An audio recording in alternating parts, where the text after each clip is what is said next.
Hello everyone, welcome to legal words. कैसे हैं आप सभी। आज जो है हम बात करेंगे स्टेजेस ऑफ क्राइम की। तो अब तक हमने जो कर लिया है, हमने हिस्टोरिकल बैकग्राउंड कर लिया है, ठीक है। उसके बाद हमने पढ़ा कि कैसे ये जो क्रिमिनल लॉ है ये हमारा राइट इन रेम है।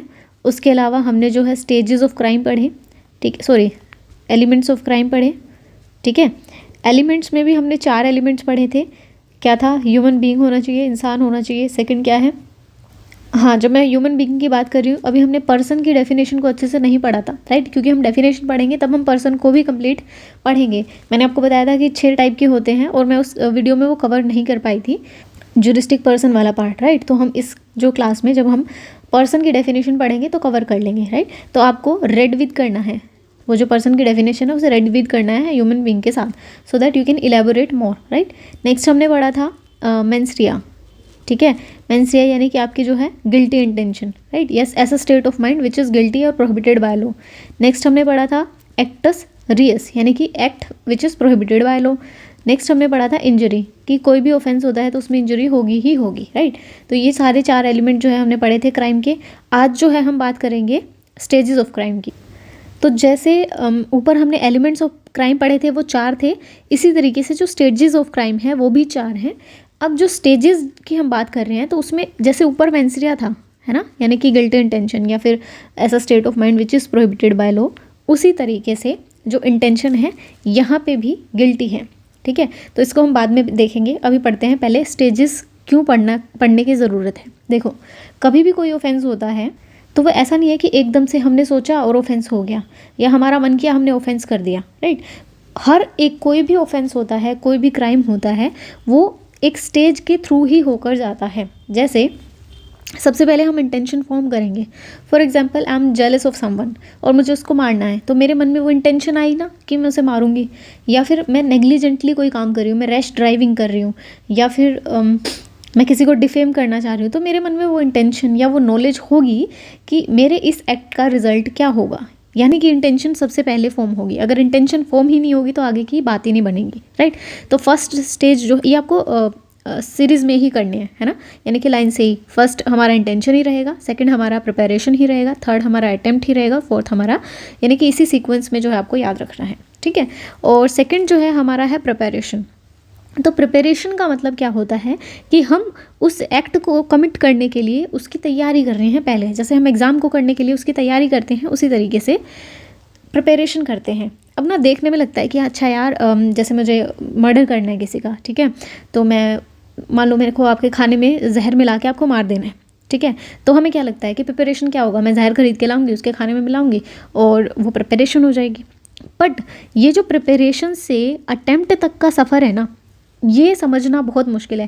यानी कि there is just hairline difference कि आप कब प्रिपरेशन से अटेम्प्ट में आ जाओगे आपको पता भी नहीं चलेगा, ठीक है। तो आपको ये समझना होगा कि प्रिपरेशन में और अटेम्प्ट में डिफरेंस क्या है, कब एक प्रिपरेशन की स्टेज जो है अटेम्प्ट की स्टेज में कन्वर्ट हो जाती है। मैं आपको एग्जाम्पल से बताती हूँ, अभी हम डिटेल में पढ़ेंगे, ठीक है।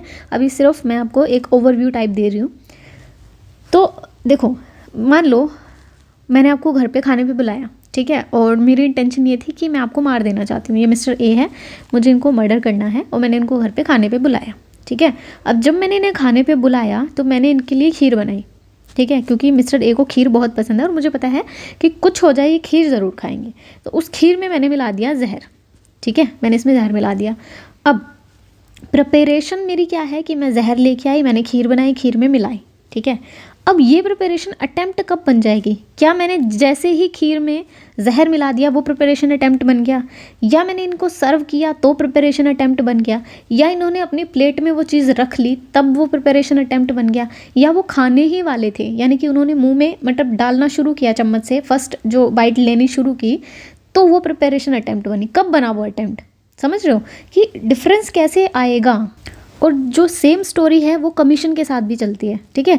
अटेम्प्ट से जब हम कमीशन की ओर जाते हैं, ठीक है, फॉर एग्जांपल कि जैसे प्रिपरेशन से मैं अटेम्प्ट में जा रही हूँ, है ना, मैं वो चम्मच खाने ही वाली थी, मतलब ए जो है मिस्टर ए वो चम्मच खाने ही वाले थे, तभी मेरे अंदर की अंतरात्मा ने बोला नहीं यार ये तो गलत है, ये मर जाएगा बंदा, ठीक है। तो मैंने उसकी चम्मच जो हाथ से चम्मच छीन ली। अब प्रिपरेशन पे एंड हुआ, अटेम्प्ट पे एंड हुआ, कैसे एंड हुआ, इन जो चीज़ों का आंसर हमें सीखना पड़ेगा, ठीक है। ऐसा नहीं है कि हमने बस प्रिपरेशन की डेफिनेशन कर ली और दैट इज़ इट, ठीक है। थोड़ा सा पेशेंटली बैठेंगे, सुनेंगे, समझेंगे और समझ आ जाएगा, ठीक है। तो हम शुरू करते हैं इंटेंशन से। प्रिपरेशन, और आप इंटेंशन भले ही छोड़ दो बिकॉज हम मेंसरिया में अच्छे से पढ़ चुके हैं, लेकिन आपको प्रिपरेशन और अटेम्प्ट वाला पॉइंट तो बहुत अच्छे से समझना ही पड़ेगा, राइट। चलें, सबसे पहले आता है हमारा इंटेंशन। इंटेंशन बेसिकली क्या होता है? It is a mental decision, ठीक है, टू कमिट अ क्राइम। यानी कि मैंने दिमाग में सोच लिया कि आज तो मेरे को मिस्टर ए को मार देना है, ठीक है, ये मेरा पहला इंटेंशन सेट हो गया। अब इसे और क्या हम बोल सकते हैं? It is formation of guilty mind, ठीक है, माइंड गिल्टी फॉर्म हो गया। और हमें एक चीज़ ध्यान रखनी है कि ये जो स्टेज है, this stage exist only in the mind, सिर्फ दिमाग में है ये, ऑफ द एक्यूज्ड। अच्छा, ये सब मैं लिख क्यों रही हूँ? क्योंकि हमें समझ तो आ जाती है चीज़ें, पर जब मेंस का आंसर लिखने बैठते हैं ना, हमारे पास चीज़ें ही नहीं होती कि हमें क्या लिखना है। इसलिए मैं कुछ पॉइंटर्स जो हैं वो बना के लिख रही हूँ, आप अपने नोट्स में ऐड कर लेना। तो अगर आपको इंटेंशन को डिफ़ाइन करना है तो मैं आपको एक डेफिनेशन लिख देती हूँ यहाँ पे, ठीक है। इंटेंशन क्या है? इंटेंशन मैं लिख के वापस आती, तो डेफिनेशन मैंने लिख दी है। डेफिनेशन क्या है? Intention is the conscious will to bring about a particular unlawful result, ठीक है। एक कॉन्शियस विल होती है, यानी कि हम जानबूझ के वो चीज़ कर रहे हैं। इसका मतलब ये भी हो सकता है कि हम, वो जो person doing the act, know the nature, क्योंकि हमें क्या होता है, हमें पता होना चाहिए कि what kind of thing we are doing या what kind of act we are doing. तो क्योंकि जब हम वो पढ़ते हैं अनसाउंड माइंड, यानी कि ऐसा पर्सन जिसको समझ ही नहीं आता, who does not understand the nature of act he is doing, यही बोलते हैं ना अरे यार, अनसाउंड माइंड के लिए, ठीक है। तो that person who is doing a wrongful act और unlawful act knows the nature of act he is doing, या फिर ही हैज़ द डिज़ायर और he can foresee the consequences, यानी कि ही नो द एक्ट, या nature of act लिख सकते हैं आप, nature of act he is doing, plus में he can foresee the consequences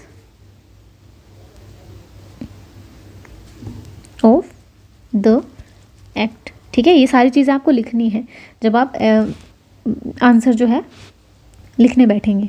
इसमें आप एक चीज़ और ऐड कर लें, क्या ये पनिशेबल है या नहीं, ठीक है, पनिशेबल है या नहीं। तो mayor intention is not punishable, ठीक है, पनिशेबल। इसके ऊपर एक मैगज़ीम है, वो आप लिख सकते हैं, राइट्स इसे लिखते हो मैगज़ीम, मैं लिख के वापस आती हूँ।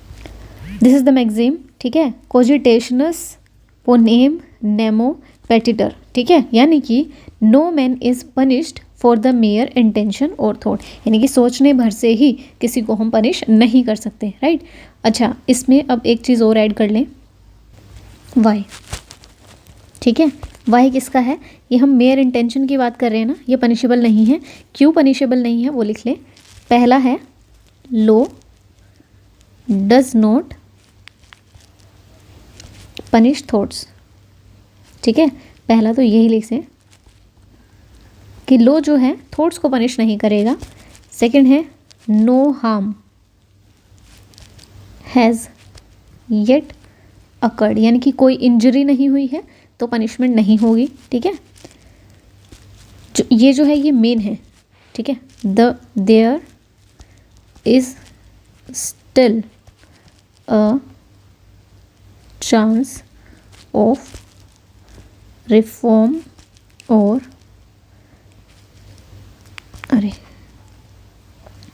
अबेंडनमेंट, ठीक है, कि ये जो आइडिया है मैं उसे अबेंडन कर दूँ, राइट। तो ये जो है ये आपका आगे उसमें भी काम आएगा, प्रिपरेशन की जब स्टेज हम पढ़ेंगे उसमें भी आपको काम आएगा, ठीक है। लीगल मैगजीन जो है हमने वो देख ली है।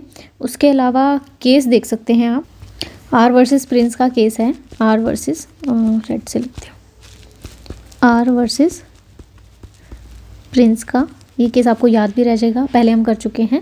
तो इसमें कोर्ट, मैं लिखती नहीं हूँ, मैं बोल देती हूँ बस, इसमें कोर्ट ने जो है एक्सप्लेन किया था कि intention is the mental element, कि वो एक मेंटल एलिमेंट है which must accompany the act, यानी कि एक्ट होना ही चाहिए।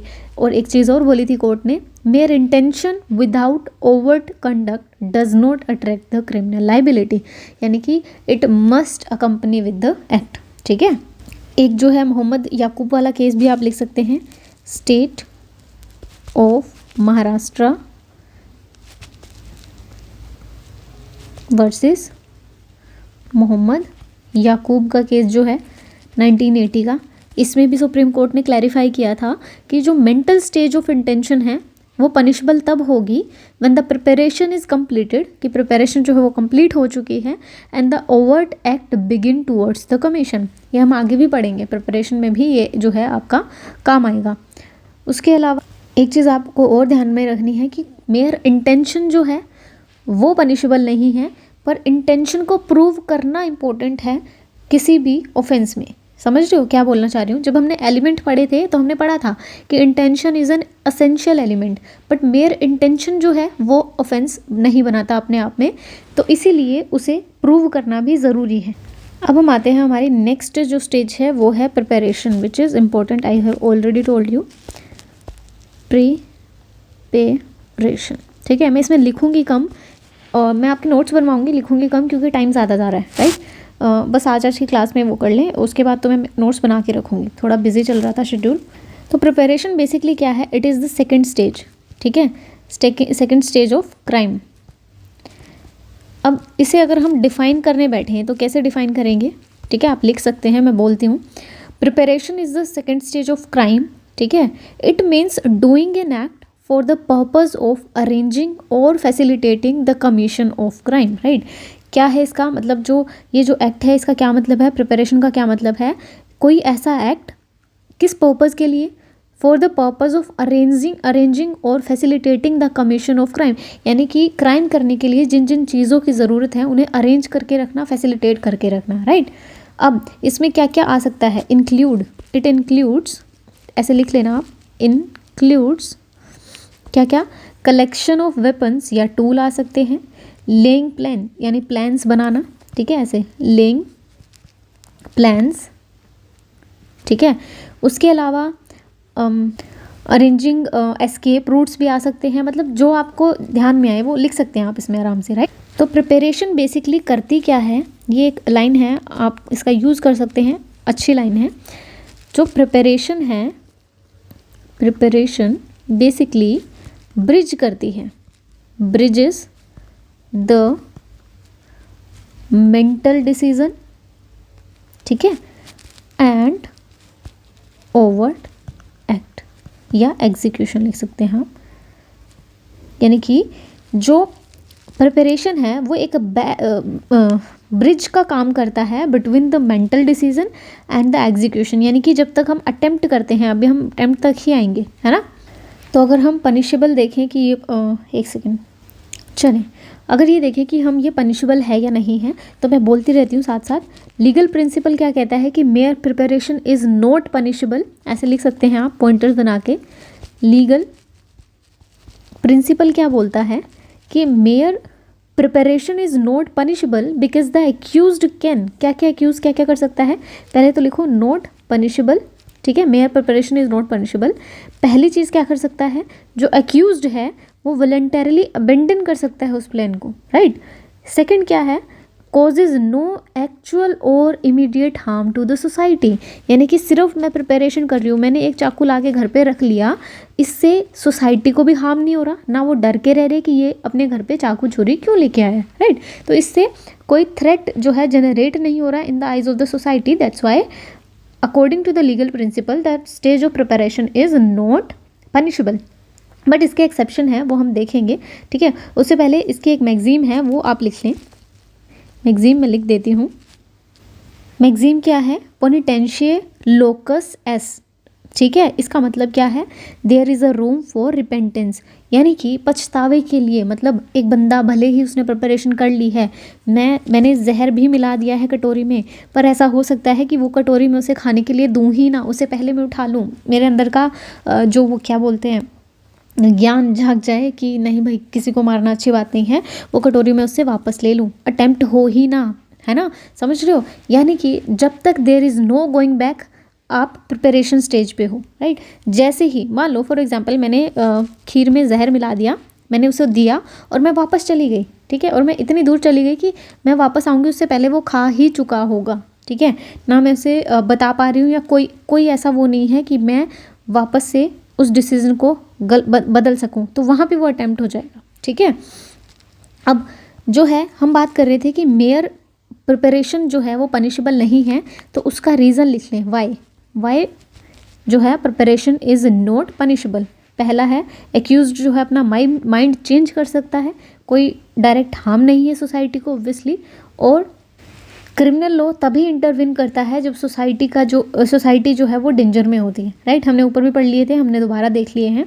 अब हम बात करते हैं कुछ केस लॉज की, ठीक है। केस लॉज के बाद जो है हम ये भी देखेंगे कि कौन सी ऐसी स्टेज है, कौन सा ऐसा पॉइंट है जहाँ पे प्रिपरेशन जो है अटेम्प्ट में कन्वर्ट हो जाएगी, ठीक है। एक तो वही वाला है स्टेट ऑफ महाराष्ट्र, मैंने आपको बताया था, ये आगे भी काम आएगा आपको।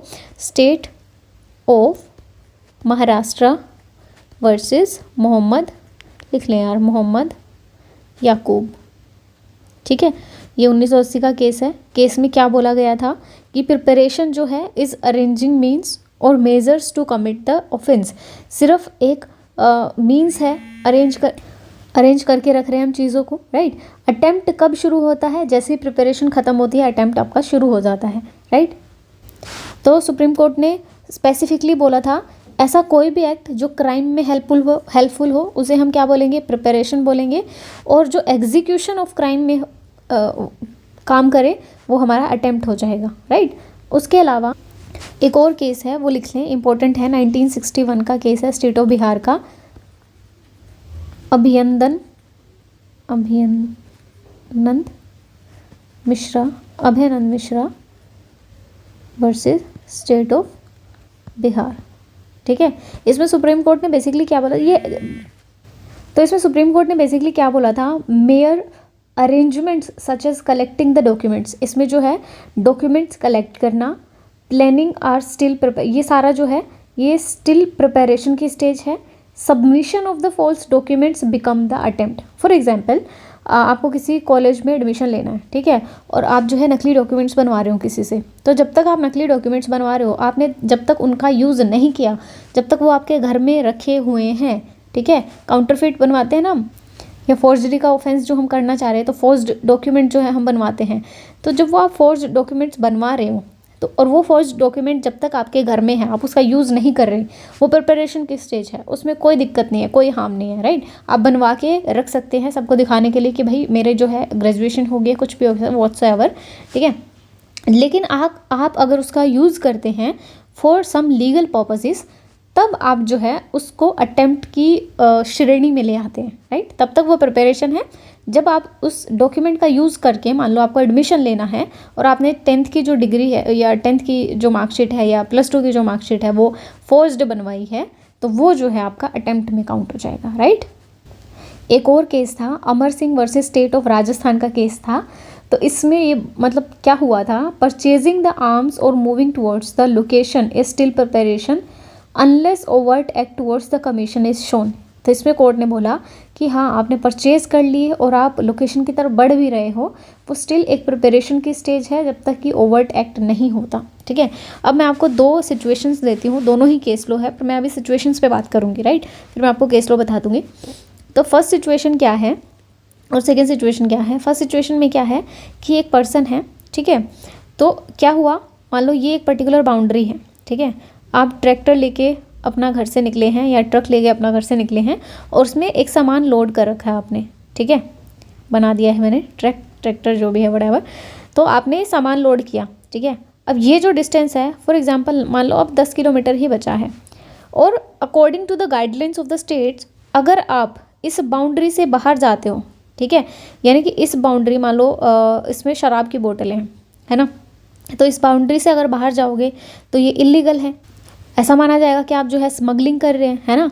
तो यहाँ पे फिर एक्साइज एक्ट आपका जो है ऑपरेशन में आ जाएगा। तो अब इस केस में क्या होता है कि ये बंदा जो है ट्रक लेके अपना बाउंड्री क्रॉस करने ही वाला था, 5-10 किलोमीटर बचे हुए थे, ठीक है। तो यहाँ पे पकड़ा गया, पुलिस ने इसे पकड़ लिया, राइट, और इसके ऊपर केस चला। अब केस जब चला तो इसने क्या बोला, इसने बहुत मतलब समझदार तरीके से बोला कि बिकॉज मैंने अभी तक ये जो है बाउंड्री क्रॉस नहीं की थी, तो I was on the preparation stage, ठीक है, मैं प्रिपरेशन स्टेज पे था। ऐसा हो सकता था कि मैं इस बाउंड्री को क्रॉस ही नहीं करता, मैं 5 किलोमीटर और आगे जाता और वापस अपना ट्रक मोड़ के वापस ले आता, ठीक है। क्योंकि मैंने अब तक कोई अटैम्प्ट ही नहीं किया, तो I should not be held guilty और I should not be held responsible. Obvious सी बात है, सही बोल रहा है बंदा, है ना। तो ये कह रहा है कि यहाँ पे जो है मैं बच जाऊँगा। वो बंदा सच में बच भी गया, और जो है कोर्ट ने बोला कि अभी भी he is in preparation stage. Similar case एक और हुआ था, तो ये भी स्मगलिंग का ही केस था। इंडिया से पाकिस्तान जो है लोग जा रहे थे और पूरी सेटिंग हो चुकी थी, सामान जो है स्मगलिंग का ही था, सामान भर लिया गया था, बॉर्डर के पास था, अप्रोक्स 30 to 40 किलोमीटर का डिस्टेंस था, ठीक है। यहाँ पे फिर उन्हें पुलिस ने पकड़ लिया था। तो यहाँ पे क्या था, मान लो आर्म्स एंड एम्यूनिशंस थे, ठीक है, वो इंडिया से पाकिस्तान लेकर जा रहे थे और बॉर्डर क्रॉस करने ही वाले थे, 30-40 किलोमीटर बचा हुआ था और उन्हें पुलिस ने पकड़ लिया। अब इन्होंने सेम यही वाला रूल अप्लाई कर दिया कि सर उसमें भी बच गए थे क्योंकि वो प्रिपरेशन स्टेज थी, ऐसा हो सकता था वो वापस आ जाते, तो हम यहाँ पे हम भी वापस आ सकते थे, है ना। ऐसा हो सकता था हम 10 किलोमीटर और आगे जाते, हम फिर वापस चले जाते, तो हम भी प्रिपरेशन स्टेज पे थे और हमें छोड़ देना चाहिए। बट यहाँ पे क्या है कि डिटरेंस क्रिएट कर रहा था सोसाइटी के अगेंस्ट, ठीक है। तो कोर्ट ने कहा कि भाई हर बार ये ड्रामा नहीं चलेगा। तो यहाँ पे कोर्ट ने कहा कि हमें यहाँ इंटेंशन देखनी पड़ेगी, ग्रेविटी ऑफ ऑफेंस देखना पड़ेगा, किस टाइप का ऑफेंस हो रहा था, और हमें वो सिचुएशन देखनी पड़ेगी अगर इन्हें रोका ना जाता, ठीक है। ये लॉ जो है यहाँ से यहाँ पे चेंज हो गया, तो यहाँ पे कोर्ट ने बोला कि हमें देखना पड़ेगा ऑफेंस किस टाइप का है, और अगर हम इसे ना रोकते तो ये ऑफेंस कमिट हो जाता, ठीक है। तो यहाँ पे ये प्रिपरेशन नहीं माना जाएगा, ये अटेम्प्ट की श्रेणी में आ जाएगा, ठीक है। तो यहाँ पे कोर्ट ने स्पेसिफिकली बोला कि अगर इन्हें रोका नहीं जाता तो यहाँ पे 100% चांसेस थे they would have cross the border, right. तो कोर्ट ने सिर्फ क्लैरिफाई किया कि सिर्फ एक्ट ही हम देखेंगे नहीं, उसके अलावा उसकी इंटेंशन भी देखी जाएगी और ये देखा जाएगा कि फोर्सिबिलिटी का रूल एप्लीकेबल हो रहा है या नहीं, यानी कि ऐसा 100% पॉसिबल था कि अगर उन्हें रोका नहीं जाता तो वो बॉर्डर क्रॉस कर जाते और वो एक ऑफेंस हो जाता। तब तो बैठे रहो हाथ में हाथ रख के, है ना, फिर तो कोई ऑप्शन ही नहीं है। वो तो ऐसा भी बोल सकता था कि भाई अभी तो 100 मीटर रहता है, अभी तो मैं वापस आ सकता था, यानी कि ये तो लॉजिक नहीं हुआ ना किसी भी बात का। तो यहाँ पे जो है आपकी इंटेंशन भी काम करेगी, ठीक है।